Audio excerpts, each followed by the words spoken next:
So I've been introducing myself all along as Dr. David Weed. I'm a clinical psychologist.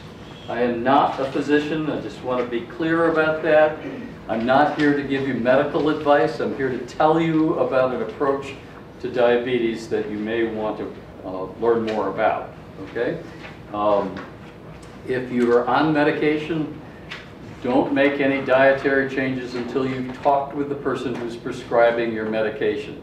Because if you lower carbohydrates, you may find you don't need as much medication, and depending on what you're on, you may run into some difficulties. Okay? It's not hard to do.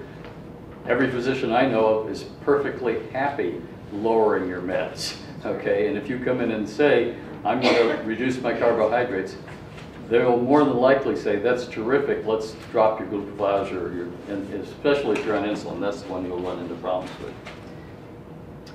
So, I've already asked why you're here. I assume, how many people are here for themselves, and how many people are here for someone else? A couple people, okay. Everybody is here because you've heard bad things about diabetes, right? It's not a terrific disease, and I didn't know a whole lot about it until I started to have it. When my doctor reported my A1C, that's my blood measure, went up to 6.3. And then I started learning a lot about this, okay? So, what all of us want to do is to prevent either further illness because of having diabetes, or preferably, and a lot of people really want to get off the medications. Now, if I told you that diabetes does not have to be progressive, in fact can be reversed, blindness, kidney damage, nerve damage, etc. can be avoided, you may not have to take medications, or may reduce the ones that you're on, and all of this for no cost, and the cure is within your own power. Now, if I told you all those things, you probably think I'm one of those guys on TV that says, but wait, there's more, right? That's not the case. Just recently, there was a report of people in Great Britain who have all been following doctor's orders and following what in Britain is a national health advice, the Eating Well guide up here. Official government recommendations. It's similar to our recommendations for from the USDA dietary guidelines. And what they say is have low-fat, soft cheese, eat beans, pulses, fish, meat, and other proteins, but most importantly, meals based on potatoes, bread, rice, pasta, or other starchy carbohydrates, whole grain or high fiber wherever possible. Okay, that's where the problem is. So these 120,000 people online on their own, not with a clinician, followed the advice that was given to them online and reduced their carbohydrates. And within 10 weeks, 80,000 of them, 3/4 of them, saw their blood glucose levels drop, and 1/5 of them were able to get off their medications altogether. Okay, so this is something you can do on your own, okay? You need to do it and consult with your doctor, but this is not rocket science, okay? It's fairly easy to do. You just have to do it and know what you're doing. So you're here to find out a little bit more about that. So we know that diabetes is primarily the body's inability to deal or properly manage carbohydrates. Give me some examples of carbohydrates. Bread. There you go. Okay. Yeah, and then cakes, cookies, sweets. You know, sugar you put in your coffee. You know, all of that are carbohydrates. Other way of putting it is the things we really like to eat, right? Because we give carbohydrates for birthdays and celebrations. You know, nobody brings out a low-carb watermelon. They bring out a big goopy cake with all kinds of sugar in it, right? That's how we celebrate things. But in fact, that's what gets you into trouble. We're going to be talking about type 2 diabetes. Anybody here concerned with type 1? Okay. No, 2.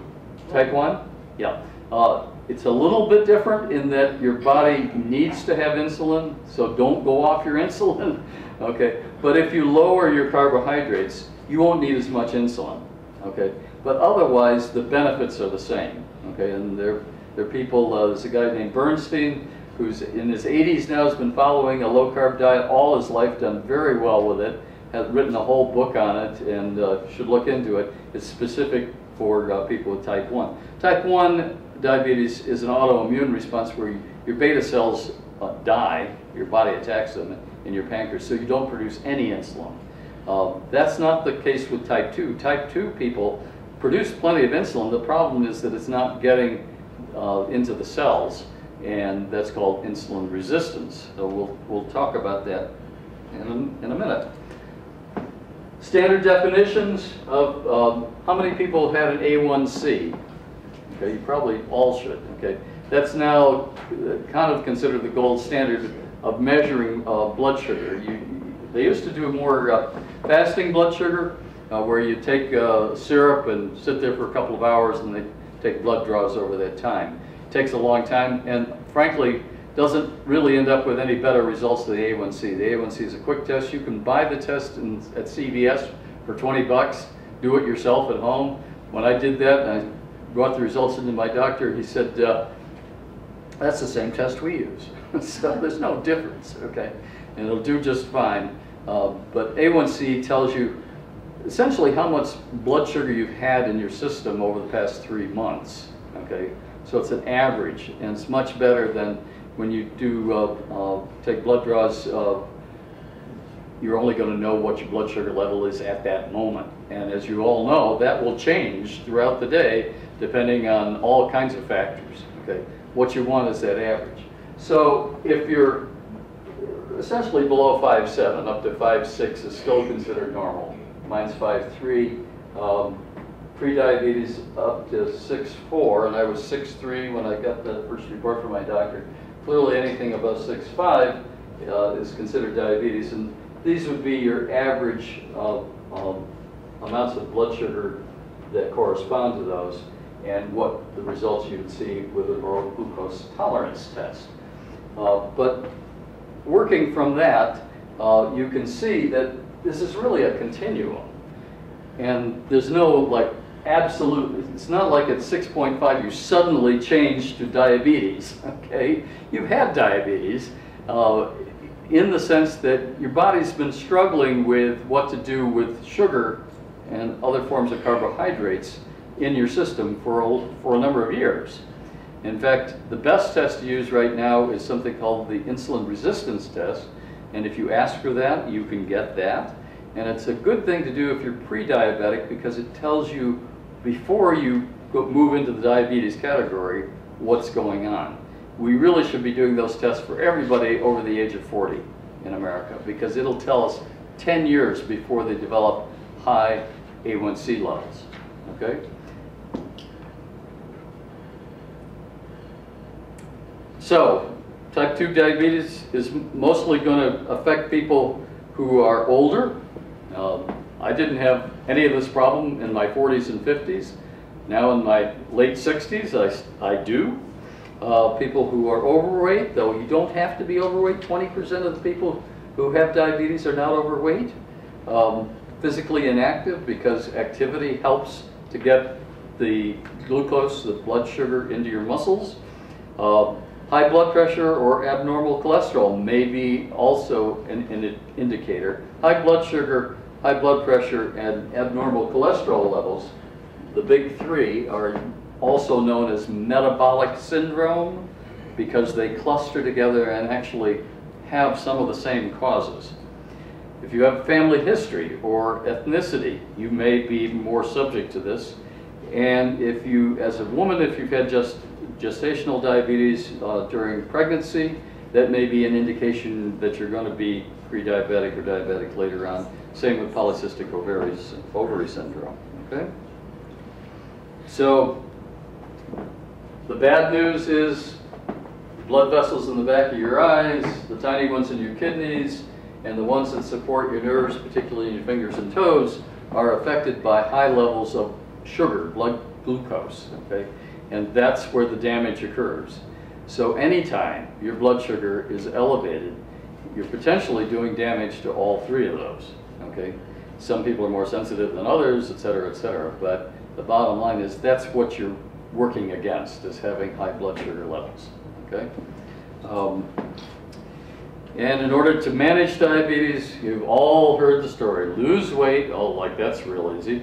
Have gastric bypass surgery. Anybody read about what happens when people have gastric bypass surgery? That's where they staple your stomach or cut a portion out and things of that sort.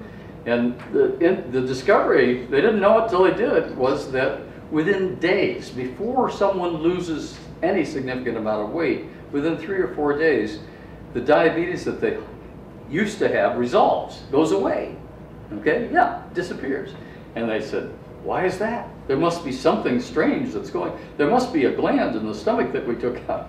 No, they just don't understand insulin resistance. When you back off on the carbohydrates drastically, and you can do that also with fasting, okay, not eating for periods of time, or by lowering your carbohydrates. Those are the 3 ways to resolve diabetes. Now that you know that, we're done and you can go home, because that's all you need to know, okay? Now some people prefer to have gastric bypass, and there are other reasons to not be overweight. You know, so if you've got 150 pounds to lose, that might be a decent option for you, but you're gonna have struggles with food after that. And basically what you're gonna be doing is eating a low carbohydrate diet after that anyway. So why not do it before the surgery, lose the weight, and not worry, okay? I'm not trying to put these docs out of business. They're doing the best they can.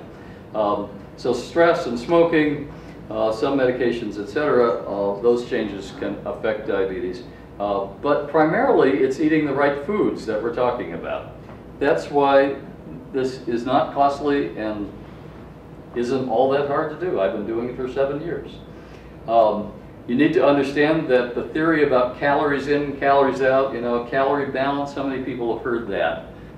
Okay, we all hear that.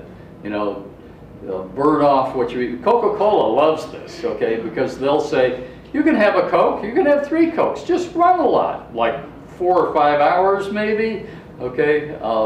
But they also don't understand that the way the body handles some foods, like carbohydrates, is different than the way the body handles other foods, like fats and proteins. We are not a thermodynamic machine, you know, where you pour the fuel in on one hand and measure the heat going out on the other. We are a biologic entity that has all kinds of management systems that deal with different foods in different ways. Insulin is the primary hormone that comes out of your beta cells in your pancreas, circulates throughout your body, and regulates how glucose, sugar, is transported into your muscle cells, your brain, other parts of your body. And that's the primary role. There are other things that insulin does, but the primary role is responsible for the glucose conversion. And when we gain weight, it's because we've become insulin resistant. The body only has one choice when it comes to handling carbohydrates. You can either burn it off by body warmth or by muscular movement, or you can store it as fat, period. You do not excrete glucose. If you do, you're in big trouble if it's in your urine, okay? Then you're way past diabetes, okay? But you've got to find a way to keep your body from storing the unused glucose, okay? One thing you can do is drastically cut back the glucose. That's what we're talking about today. The other is drastically increase your exercise, and for many people that helps. And actually for all of us, doing both is really the best thing to do. Increase some activity to help transport your blood sugar, but also cut back on the amount of glucose that you're getting.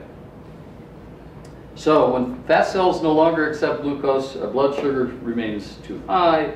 Chronically high blood sugar over time results in damage. That's what we just talked about.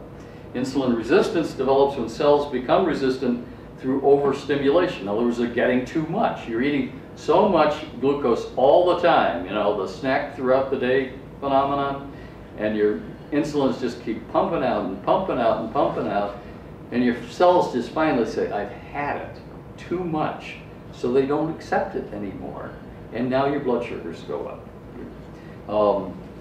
Eventually, your pancreas can stop producing insulin, but that's a long way down the road. Low-carb diets give your cells a chance to recover. They take the insulin away, so the cells go, ah, that feels better. Okay, and now I'm ready. The next time you have a meal, I'll take some insulin. Okay, but not a steady diet of insulin all day, all night. Okay. So insulin resistance, as I've said, just constant high glucose in the blood. Increased demand leads to increased resistance. Okay, and the insulin receptors in your cells become resistant, or what in terminology is called down-regulated. If you want to learn more about the chemistry, there's lots available on that. So what do you do to prevent diabetes or resolve it? It never goes away, in the sense that if you stop doing these things, your diabetes will come back. If I eat a couple of pieces of toast, I'll have blood sugars in the 200s, okay? But I don't. I haven't had a piece of toast in 7 years, okay? And you look at me like, oh my God, how can you do that? I'll explain.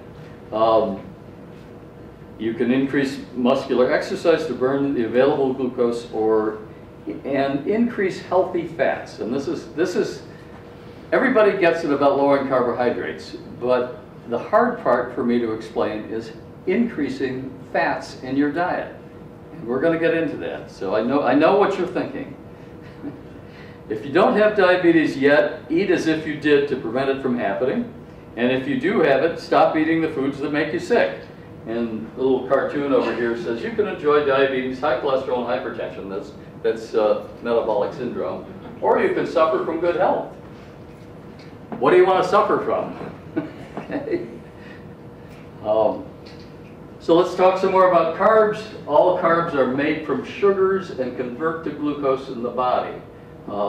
Simple carbs, what we call sugar, converts rapidly to and converts to fat in the body. Complex carbs, what we call starches, which include cereals, some vegetables, legumes, etc., take longer to convert, but still turn into glucose. Any carbohydrate, whether it's a sugar or a starch, ends up as glucose, period. Okay? And even, we talk a lot, how many have heard about, eat whole grains, that's the big mantra now, plenty of whole grains, Well, whole grains are carbohydrates. There's nothing magical about them except in the right form, they'll digest a little more slowly so you don't get a big blood sugar spike. But they're still carbohydrates, and you have to count them that way. So the carbohydrates are in starchy vegetables. Okay, those look familiar. A lot of people say, oh yeah, these are the ones I like, right? Legumes, peas, beans, etc. Grains of all types, okay, including barley, rice, etc. And then products made from them: bread, pasta, cereal, and oh yeah, cookies, right? So, people look at this list and go, that's what I eat. I say, do you have diabetes yet? That's what you eat. You're on your way. By the way, what's the percentage of people in this country now measured to have diabetes? Over 50%. Yeah, it's 14%, right? How many people measured have pre-diabetes? That's in that category of above normal. 80 million. 38 to 39%. That means... I've read 80 million people. Yes, 80 million people. But it's actually more than that's adults. It's basically half the population either has diabetes or pre-diabetes. And it's not getting any better, folks. Okay? So this is a very common problem. The big difficulty is a lot of people who have pre-diabetes have no clue that they have it. And they wait until, a lot of times they'll go into the emergency room for something else, and then they'll say, oh, did you know you have diabetes? No, it's like, hello.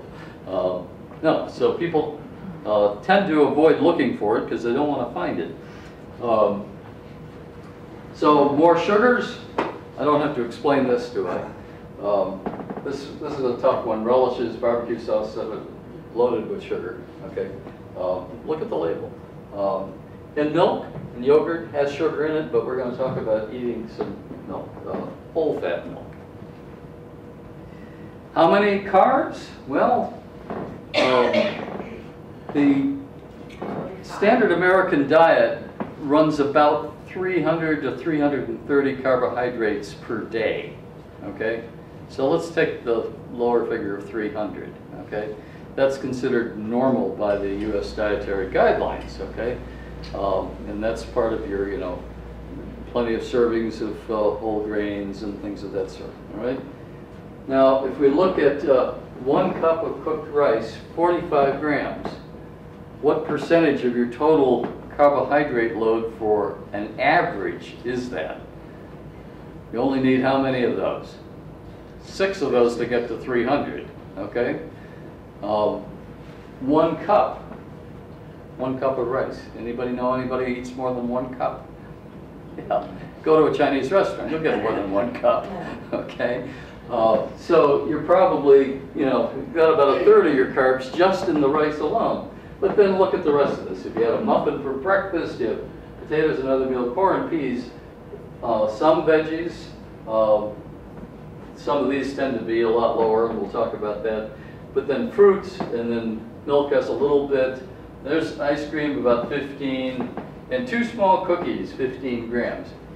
Using that list doesn't take long before you get to 300, right? So you understand why the standard American diet is carb loaded. So to find carbohydrates, look on any nutrition facts labels on all manufactured products. You won't find it on meat, fruit, or vegetables, but on manufactured products, they have to list the carbohydrates, all right?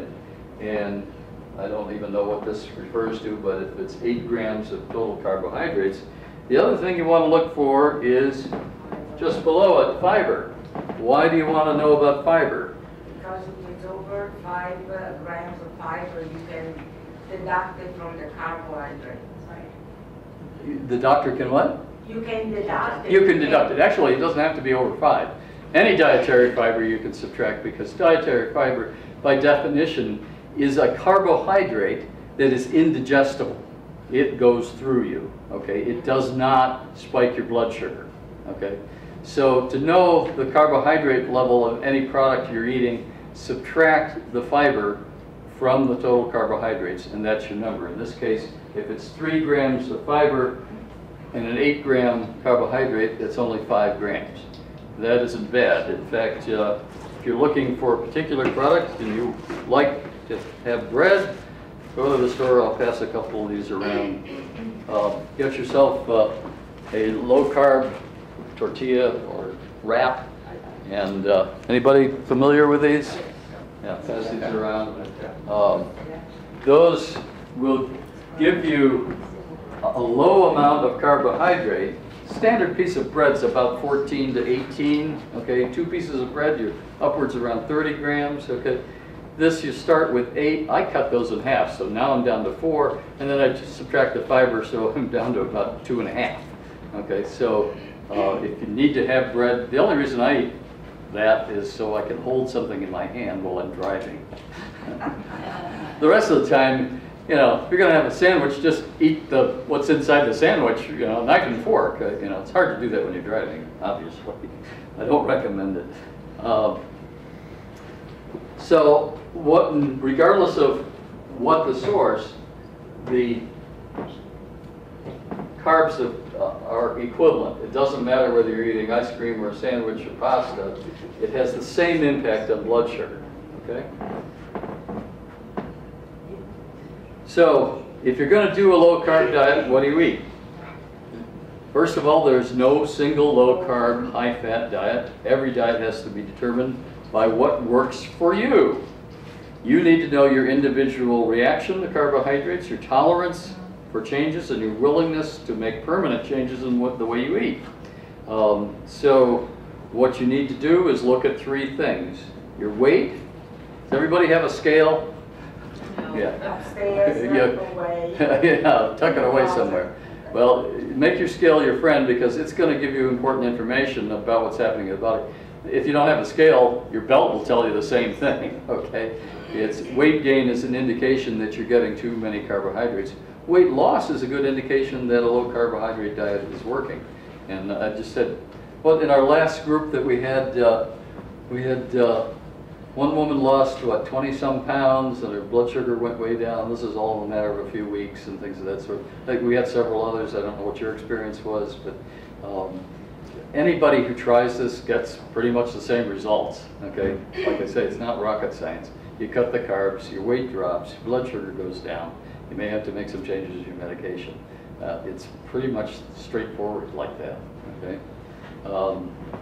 So the way you tell how many carbs you're going to eat is by looking at your weight and your blood sugar, okay? Everybody has a meter, okay? Glucometer, okay? Those are the two things that the only two instruments you need to monitor your progress, if you will. I guess I could include your belt. So we said the standard American diet is more like 300 grams. Some people get some success just by lowering to like 130 to 225. Okay, they lose some weight, the blood sugar goes down. That's what I call a moderate or very low carb diet. Standard low carb diet, we're looking at 50 to 130 grams. I don't really consider anything above 130 as a low carb diet. Very low carb is less than 50. I do between 20 and 30 because that's what my body tells me. If I go above that, I start gaining weight. My blood sugar starts going up. Pretty simple. Okay.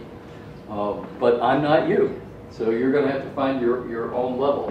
You're going to drop your carbs to like 20%. Your protein will stay about the same, 20 to 30%. But this is what increases, fats. And we're going to talk about fats in a few minutes. Everybody heard of Atkins, right? Yes. Poor guy got vilified because he was the only one talking about this, and because he threatened the way that physicians were and others were treating diabetes and weight loss.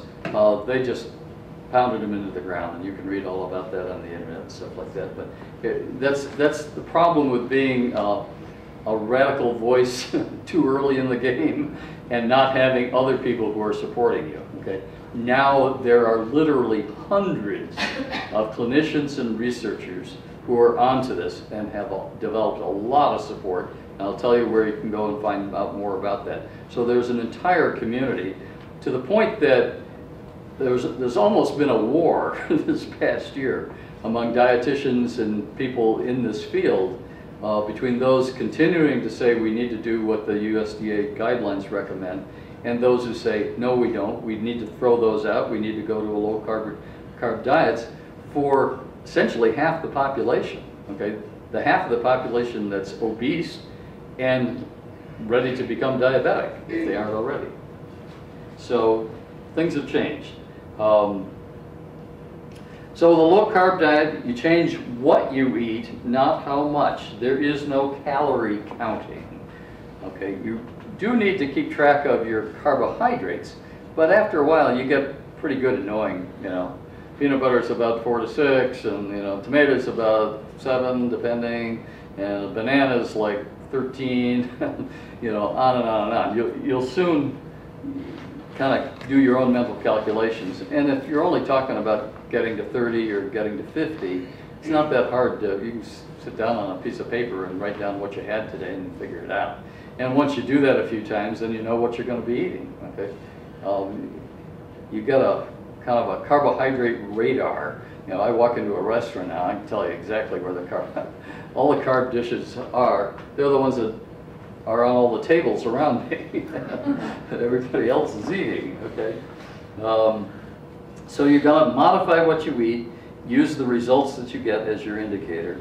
If you're on diabetes medication, as I keep saying, you have to work with your doctor, because particularly if you're on insulin and you're lowering your carbohydrates, you're going to have way too much insulin. You go into hypoglycemia, too low blood sugar, you could pass out. Okay, it's not going to be the case with oral medications, except that you won't need as much oral medication. So rather than taking too much of that, you need to talk to your doctor and say, I'm cutting my carbs, I want to cut my meds.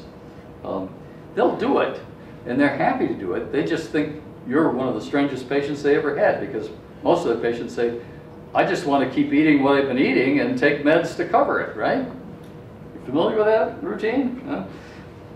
So here's your new food pyramid. Remember, grains used to be at the bottom, 6 to 11 servings. Now it's way at the top, just a little bit, like maybe half of one of those wraps or something. Lots of veggies, okay? Veggies that grow above the ground, the ones that don't store carbohydrates. Meats and fish, no problem with any of them. Or if you're vegetarian, you don't have to eat any of them, okay? But it's a source of protein, and it comes carbohydrate free. Fruit, well, you're not going to eat bananas and grapes because they're very high in sugar, but berries, certainly fine. Avocados, I have an avocado every day. Okay, it's a great, if you don't, how many people don't like avocados? How many people never tried an avocado? Is it okay to have a guacamole? Oh, absolutely, The healthy one? You can get it pre-made, it saves a lot of fuss. And, Oh, I love right, it. guacamole is wonderful. But don't eat it with chips. Yeah. Okay, it's not the guacamole that'll get you, it's the chips. And the Okay. portion. Right, and you can actually use guacamole in place like a spread. Yes, And, with the you know, turkey, put it on things. yes. Yeah, it's very good that way. And fats like sour cream and things of that sort. Olive oil. The 3 fats that you should be eating, we'll talk some more about fats in a minute, are olive oil, coconut oil. How many people have tried coconut oil? Okay, and butter. So if you don't like veggies a lot, what do? You put lots of butter on it, okay? Because that's fat that's going to help with satiety, so you won't have to What about eat so much. avocado oil? Yeah, it's fine, except it's what, $7 a pint or whatever. It's ridiculously expensive. It's fine if you want to buy it, yeah. And then dairy, cheese, not low-fat dairy, okay, full-fat dairy, okay. And I eat cheese every day, and some legumes, but again, not too much. When I make chili, I leave the beans out, because there's a lot of carbs in beans. And grains, minimize them to whatever extent you can, okay. So there's a handout here that has all this, so you don't have to write it all down, but eat all you like of any of these things, meat, shellfish. You know, a friend of mine once said, oh, you're on that restricted low-carb diet. I said, restricted? What's restricted about this? These are wonderful foods. You know, if I restrict anything, it's foods, processed foods that none of us should be eating, whether you need a low-carb diet or not. And then you want to avoid things with sugar and starch. You want to stay away from processed vegetable oils. I could do a whole lecture on what's wrong with them, but go online sometime and look at how vegetable oils are made. You will never eat it again. It's disgusting. Okay, it's heated, and they have to deodorize it, and they have to clarify it, and all this kind of stuff. The reason they go through all that, it's cheap. Okay, seed oils are cheap to manufacture, and they can make a lot of money with that, and then they put it in all the other processed food products, you know, so you don't even know it's there. Okay, the one that you definitely want to avoid is what, trans fats or hydrogenated oils.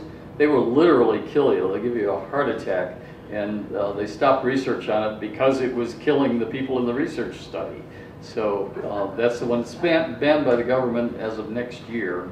But if you see anything that says hydrogenated or partially hydrogenated, put it back, or better yet, throw it away. Beer, sorry, but you get wine and spirits, okay, have no carbs. Gin has 0 carbs in it, okay? So, right.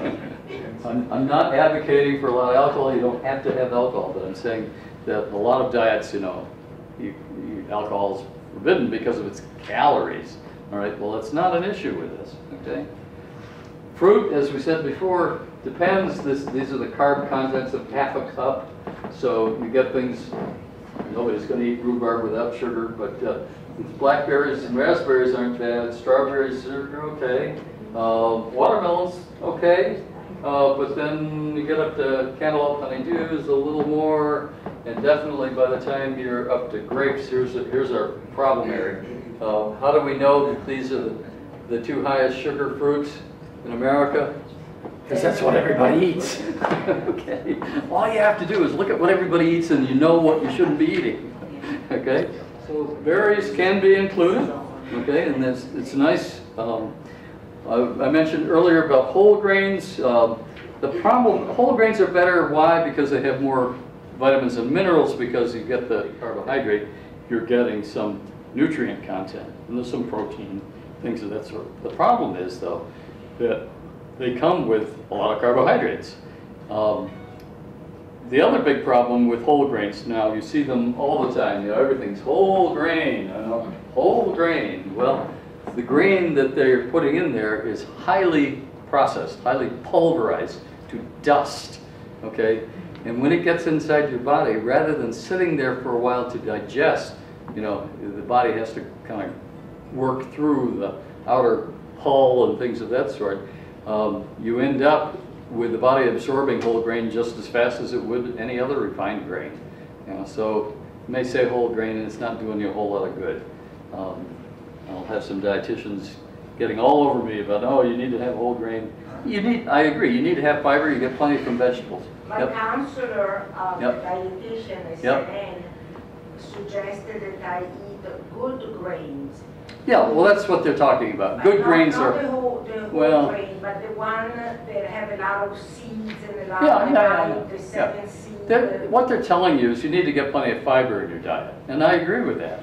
Yeah. But getting your fiber primarily from whole grains is not a good idea if you're diabetic, because you're going to get a whopping load of carbohydrates at the same time. You can get all the fiber you need from vegetables. You don't need to eat whole grains. You tell her that and she'll say, oh, that Dr. Weed, there he goes again. What if it says 100%? Well, that's... Is that the same thing? That means that all of the wheat berry is ground up. The question is, how finely is it ground? And you're not going to know that unless you know a lot about the product. Things, you know, people say, well, what about oatmeal? Well, steel-cut oatmeal is high in fiber, is a whole grain, has plenty of nutrients in it, but it's loaded with carbohydrates. Take a look. Okay. So if you're insisting on eating whole grains, get the least processed grain you can find, okay? And then don't eat any more than your body will tolerate. Okay? If you're finding your blood sugar, just simple matter. You know, take your blood sugar, eat some whole grains, wait an hour, check your blood sugar level, and see what happens. I mean, you know, hello. I don't have to tell you, it will tell you, okay? And, okay, we need to get into fat before we finish up, and I hope to have some time for questions and answers. So we've all been told to keep dietary fat as low as possible, right? We've been hearing that for 40 years. High fat and cholesterol levels were supposed to cause heart attacks, right? This all started back in the 50s with Eisenhower, etc. Of course, they ignored the fact that he was a chain smoker. Weight loss only results from reducing calories, is what we're told, or increasing exercise. That's the calories in, calories out theory. And therefore, the only way to lose weight is to follow a low-fat diet and increase exercise. But that's wrong. And how do I know? Because of all the research, and you reading some of the papers about that. When they take fat out of foods, it's usually replaced by carbohydrates, primarily sugar, often in the forms of high fructose corn syrup and things of that sort. Cutting caloric intake or increasing exercise results in increased hunger. How many have heard the expression, let's go out for a walk and work up an appetite before a meal? Well, it's entirely true. People have known that for centuries, okay? You increase exercise, creates a caloric deficit in your body, and your body does one thing. When you reduce calories in your diet, what does your body do? It makes you hungry, okay? Here's a book, just came out, Harvard, okay? Dave Ludwig, who we had down at the Whaling Museum a month or so ago. New book, check it out, I highly recommend it, Always Hungry. This is about increasing fats and lowering carbohydrates. And it's always hungry because when you're eating carbohydrates, you're always hungry. Why? Because your body keeps saying, I need more, I need more, I need more, okay? On the other side, Mark Hyman with the Cleveland Clinic, these are not charlatans, these aren't fringe people, okay? Harvard Medical School, okay? Children's Hospital, ran the obesity clinic for 13 years up there. Mark Hyman with the Cleveland Clinic writes a column in the New York Times every week, just published his book, which is terrific, Eat Fat, Get Thin. And again, it's the same thing. Increase your fats, lower your carbohydrates, okay? And then there are scads of other books. This is a particularly good one by Johnny Bowen on living the low-carb life. I mean, it's just because it is a lifestyle, and because you will soon find, if you haven't already, that you live in a carbohydrate-rich culture, okay? And it's that culture that will make it most difficult to follow a low-carb lifestyle. Not you, not your body, not what you're doing, but the culture. That is to say, all the people around you and the ads and the advice and everything else. Why are you doing that? You're going to kill yourself, blah, blah, blah, blah, blah. You'll all get that, okay? And people will think you're strange, okay? I go to health conferences with a piece of cheese in my pocket because it's all low-fat food there, and I can't get enough fat, you know? So I bring my own fat with me, all right? Those are the kinds of battles you fight. It's not about the diet, it's about the culture, okay? So in our culture, we created all these low-fat foods with increased carbohydrates. They're rarely satisfying. You always feel hungry with them. Though you can reduce weight by reducing your calories for a period of time. It's called caloric restriction. You will always gain that back for one reason. You get hungry, okay? And as long as you're hungry, you're going to eat. Doesn't matter, okay? So what do you do about hunger? Well, you add fat. Why? Carbohydrates take about 2 to 3 hours to digest, and then you're hungry again. You know, the breakfast at 7, and by 10 o'clock you're famished, okay? Whereas you have bacon and eggs, you eat breakfast at 7, and at 1 o'clock you're going, oh, gee, I forgot to eat lunch. That whole effect is that fats in your diet give you satiety, okay? That's, you're satiated, you're full, okay? You don't get hungry quickly. It takes about 8 hours to digest fats. And that's the secret to this whole thing. And then, like I say, people say, oh, I cut my carbs, but I'm not losing weight and I'm still hungry all the time. I said, well, have you increased your fats? And they said, no, fat's bad for you. I said, you better look at the research. Fat is very good for you, and you need to be doing it, okay, consuming fats. What people have heard is fats, particularly what? The evil one here, saturated fat is bad for you. Why is saturated fat supposed to be bad for you? Clogs your arteries. Thank you very much. I love that phrase because it's completely wrong. It has nothing to do with the way your body works. That's the plumbing theory, you know. If you put grease or lard down your kitchen sink, you're going to have to call the plumber, okay? Well, you will not find that fat inside your arteries. You will find cholesterol deposits when you eat a lot of carbohydrates, especially refined carbohydrates and sugars, which will inflame the inside of the artery.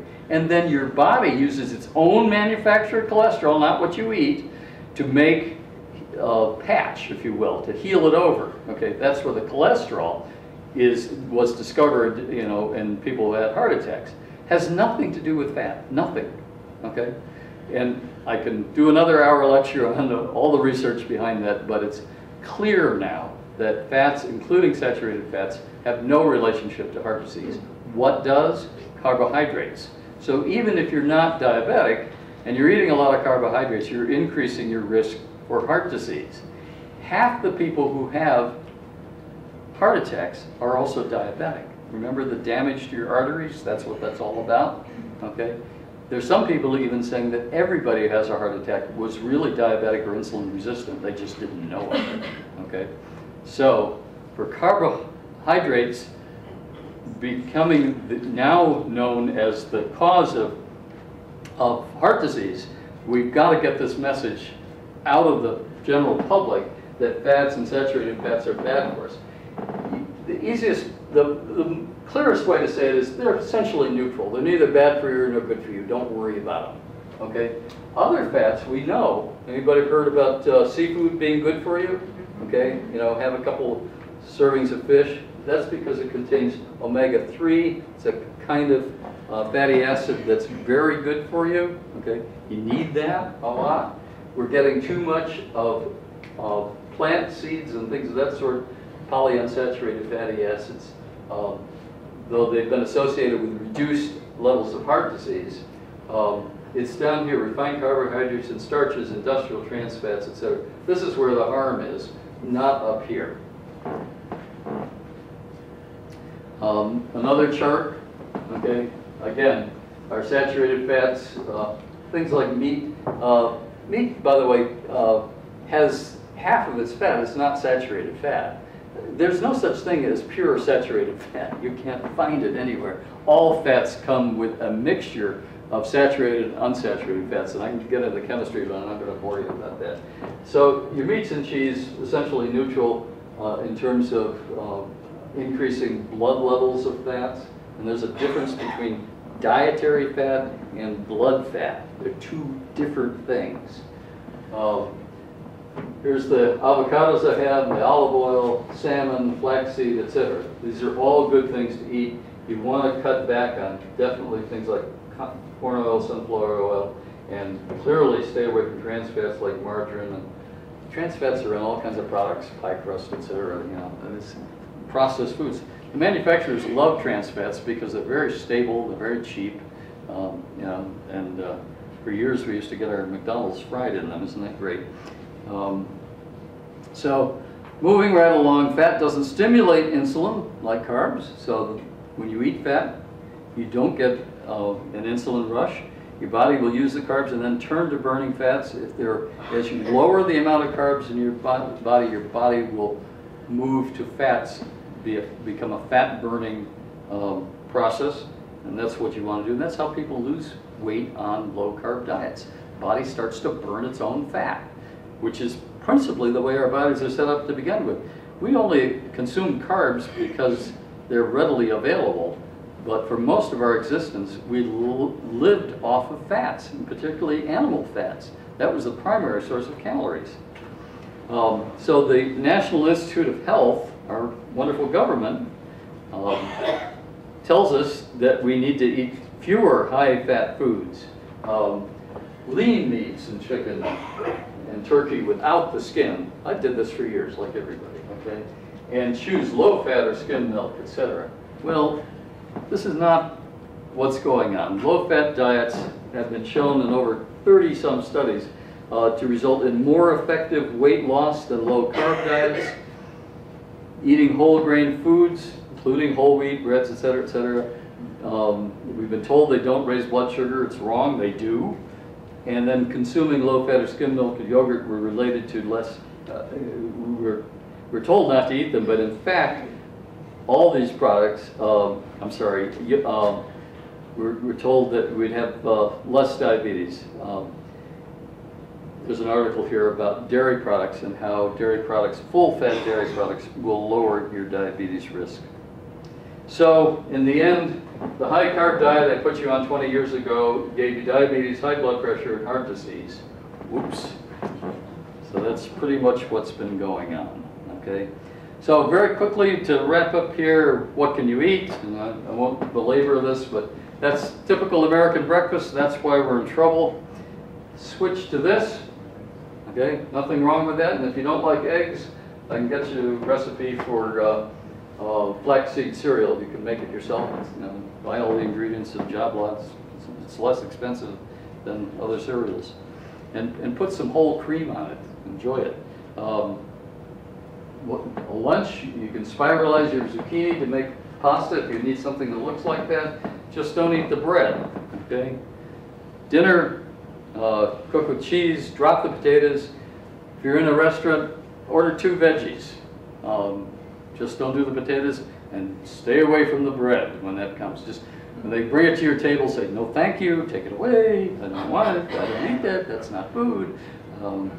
And even desserts, okay? And there's all kinds of recipes online for things like low-carb mousse or just berries and full-fat yogurt can be good. And always nuts and cheese, okay? I can't understand, you go anywhere in America and you cannot find nuts and cheese in a restaurant. You know, you go to Europe, there's nuts and cheese everywhere. You know, what is it? How many nuts can you have in a day? Well, it depends.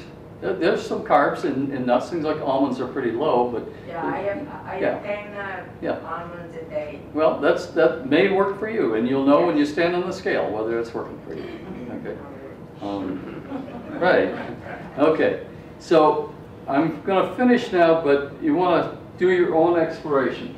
The very best website is dietdoctor.com. It is fabulous. It's got recipes, stories, videos. It's free. It's gorgeous, wonderful pictures. You can live on that site. There's click at the top for diabetes, tell you exactly what to do. It's got a 2-week plan, kind of thing you can follow. Everything. If you didn't go to any other website, you'd find out everything you need to know there. Another good one is Authority Nutrition, but that's set up differently, kind of question and answer. It's all based on research. There's another one called Diatribe that's done by a nurse that's very good. Any of these, okay? And then if you're looking for recipes, these at the bottom have tons of recipes. The unfortunate thing, remember I said we live in a high carb culture. You can't find the kinds of products you need to eat in the store. You have to make them. That's what makes it difficult.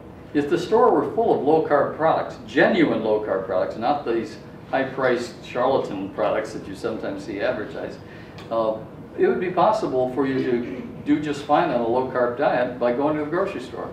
Mainly what you do is shop around the outside perimeter, avoid stuff in the center, and then set aside a couple hours each week to cook some things. Make some fat bombs, put them in the freezer. You know, if you enjoy cooking, this is fun.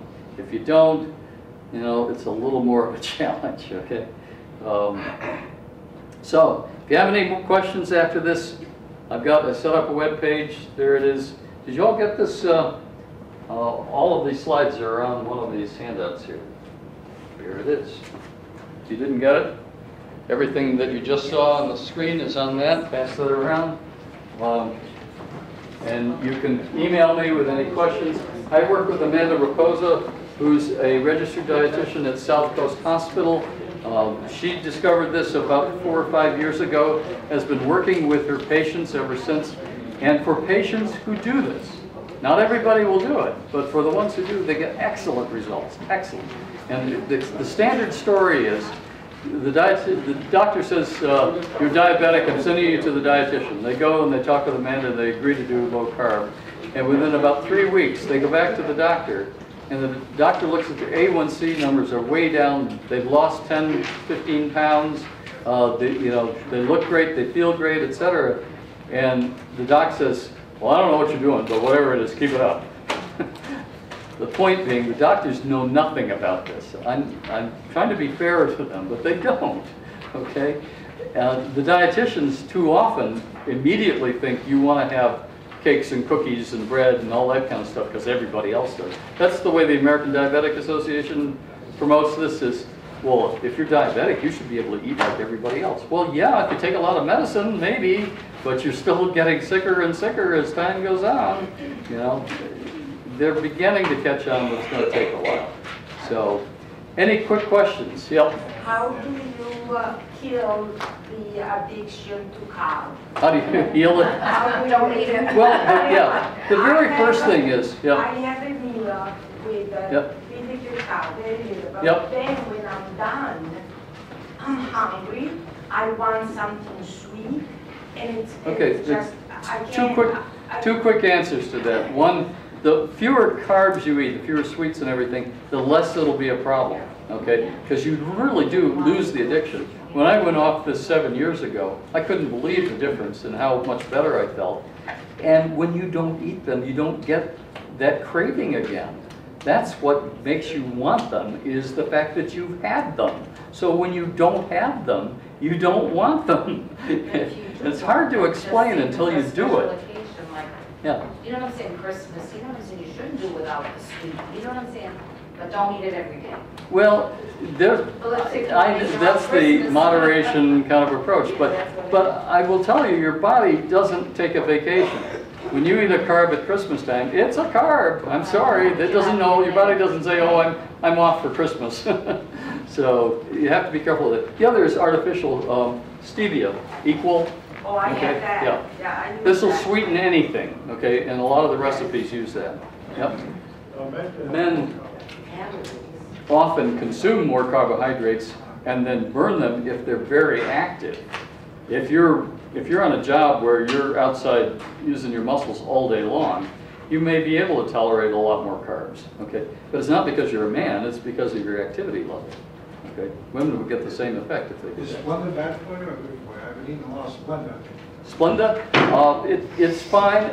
There are a number of, you should read more about artificial sweeteners. You've got to be a little careful about things like aspartame and things of that sort. There is a problem with artificial sweeteners in that they tend to, I pardon don't me? take anything else except Splenda. Yeah, well, you may be okay with it. Yeah. I'll If try you- that. Try the equal, yeah. This is the least chemical, okay? This is more of a natural product, yeah. Sweeteners, how do you feel about either xylitol or monk? I actually, you want to know about sweets? How many people go to Trader Joe's? Anybody? It's over at Warwick or up in Hanover or whatever. Yeah, it's hard to get to. But if you get there, buy this. It's Simply Light Dark Chocolate, okay? 1 gram of carbohydrate for 4 squares. Okay, it's practically no carbohydrates. But it uses maltitol, which is what's called an alcohol, sugar alcohol. And the problem with it is that it will give you digestion problems. You'll be in the bathroom if you eat too much of it. But 1 or 2 is not a problem, okay? And that's all I need or want. Gives me something sweet after lunch, you know, that kind of thing. Yeah, so that's a way to go with that. And chocolate's good for you, pardon me? I love chocolate. Yeah, well, this is, I'd buy these 10 at a time. You know, They only have it at Trader Joe's. that's the only place I've ever seen it. I tried it online and it cost you more for the shipping than the chocolate. Not at Whole Foods. No, I haven't seen it. the only one. Pardon me? Trader Joe's. Yeah, that's the only one I've ever seen carrying it. But, yep. Have you ever heard of getting the A1C high, and then the doctor sends you for the next test that 2 hour, and then you're perfectly normal on that test? Can be, The yeah. next time, your A1C is high again, you go for that, Right. and it's normal. It's- Your blood sugar will vary throughout the day, so depending on when the test is happening, that may... So that 2 hour test is, It's not particularly beneficial. It tells you what your blood sugar was over the 2 hour period. That's all it tells you. Yeah. And very few doctors are using that anymore. I thought it was how your body actually processed. Well, what you drank. next time ask to have your insulin levels taken. It's the same kind of test. They just measure insulin rather than glucose. Okay? That will tell you a lot more whether you're in the right range for insulin. Okay? Whether your body's putting out too much insulin or not. Okay? Another indicator is you're hungry all the time. Any other questions? Yep. Is there any correlation between diabetics and maybe susceptible to certain cancers? Diabetes and cancer? Yeah, no, Actually, I haven't seen a thing to that effect, though I've seen a fair amount on the other side to say that sugar, if you want another reason not to have glucose in your system, sugar feeds cancer cells. And there have been a number of attempts, particularly brain cancers, to put people on ketogenic all-fat diets, take away all carbohydrates, and in some cases they've had good results with that. So the point is, if cancers love sugars, the less sugar you eat, the better off you are. Okay? But I've never seen anything saying that if you have diabetes, you're likely to get cancer. My guess is that that's an associational study, and what you've got to look for is an intervening variable. You may have diabetes and you may get cancer, but are those causal, or was there something else that was mediating both of them? And I would say things like, we know excess body weight will increase cancer, and excess blood glucose levels and increased insulin levels. Okay, so those are all things that go together. Other questions? Okay, yeah. Just in your thought, your diet sodas versus regular soda. Mm-hmm. You know, we always talk about the diet soda is what you should be drinking versus regular soda because it's got the sugar. Yeah. Because a lot of times I'll take a split, half water and half the diet soda. Mm-hmm. Okay. But that's sweet. Sometimes you end up getting the diet soda because it's a little sweeter in that sense there. Is it better just to cut it out completely? I would, yeah. I mean, that's your own personal choice, but there have been a number of studies that show that people who consume a lot of diet soda actually put on more weight because it appears that the chemical, the sweetener, masks hunger, and so you don't realize that you're eating more than you should. So take a look at some of those studies on it. Coffee, tea, water, those are all fine. Coffee or tea without sugar, that is, yeah. Or use Splenda if you need sugar. Yep. The low glycemic books, how do you do those? Well, actually, Ludwig started on low glycemic research. And that's just another way of looking at carbohydrates. I mean, you know, the foods that digest more quickly, that put sugar in your bloodstream faster, okay, are to be avoided on a low glycemic diet. But it's still blood sugar, and he's essentially moved away from that now, and he's saying that you really need to look at how your body reacts, what you want to The do. red, yellow, and green thing. Yeah, you can do that, right. But to be concerned about the kind of meat that do we have to have the happy chicken, you know, that is right, you know, going around, or you know what I'm saying? Well, first of all, I get, if you're going to eat meat as much as possible, you know, get meat that's properly raised, okay, not feedlot meat. The problem with meats today is that, from cows in particular, and chickens as well, is they're fed a lot of grain. Well, remember, we're trying to keep grain out of our system, and you don't want to eat an animal that's been eating grain if you can. So, you know, if you can get grass-fed, you know, I know it's expensive, etc. You know. In Europe, they are forbidden. They don't import American meat because Good. it has too much. They're smart. Yeah, Europe's done very well, by the way. Oh, yes. I should mention on the saturated fat issue, which country eats the most saturated fat in the Western world? France. Which country has the lowest heart attack rate? France. Okay. Hello. I went and they served lard Yeah. as an appetizer. Yeah, you can. Right. Well, A slice of not that lard. I go with it, but goose fat, goose liver, you I know, was and all that like, stuff. are you kidding me? And I'm looking at my cousin I know. and they are like this. Yeah. Right. And I was like, I can't believe There's nothing it. wrong with lard. But they all have dessert in France. They all have what? They all have a dessert, a little dessert. A little dessert, but and most everything they eat, but it's very high in fat, and you get these small portions, but because the fat's so satisfying, you don't walk away starving. I can go to an American restaurant and get one of those, you know, plates with French fries and whatever, and 2 hours later I'm starving. You go to France and you eat something, and 5 hours later you're starting maybe to get a little hungry, you know. It's the fat, that's the whole point. And people constantly say, I cut my carbs, and I said, did you increase your fats? You've got to increase the fats. So my diet's about 60% fat. Yep. What do you think of the Atkins frozen meals? Well, I have trouble with anybody who sells food products. Sorry. I haven't looked into them a great deal. Atkins was one of the first out of the box to do food products and things of that sort. If you really don't like cooking, if you're satisfied with what you're getting, you don't mind the high prices, I'd say if it's working for you, go ahead.